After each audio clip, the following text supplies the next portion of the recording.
The figure of 8 knot is used in climbing, sailing and boating due to its strength and reliability. I'll be showing you 3 different ways to tie and use it. Start by forming a loop in the rope. The working end, which is the end you'll be working with, should be on the bottom, and the standing end, the long end of the rope, should be on top. Take the working end and cross it over the standing end. It should form an H shape when it crosses over. Thread the working end through the loop from the bottom up. This is similar to threading a needle. Pull both ends of the rope to tighten the knot. Make sure the knot forms a neat figure of 8 shape. Ensure that the knot is tight and formed properly. The standing end should exit the knot in line with the original standing part of the rope.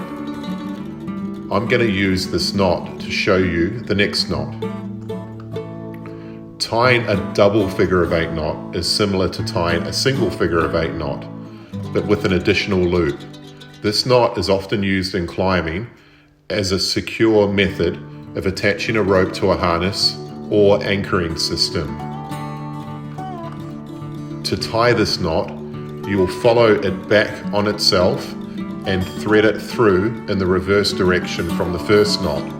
Just make sure you have enough working end to make the additional figure of 8, so you may need to lengthen it before you start.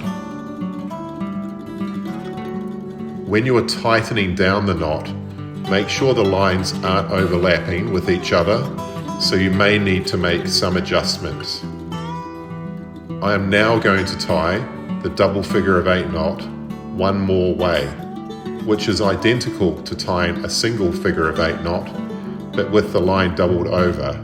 I use this when boating, so tying additional line onto the anchor and using an anchor shackle I have in the upcoming demonstration.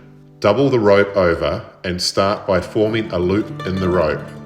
The working end, which is the end you'll be working with, should be on the bottom, and the standing end, the long end of the rope, should be on top. Take the working end and cross it over the standing end. It should form an H shape when it crosses over. Thread the working end through the loop from the bottom up. Pull both ends of the rope to tighten. Make sure the knot forms in a neat figure of 8 shape. I'm now going to attach the anchor shackle to the line so we have the extension.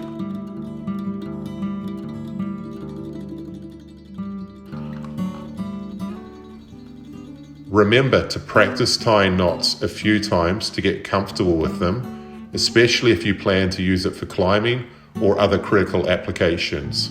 And always double check your knots for safety before relying on them.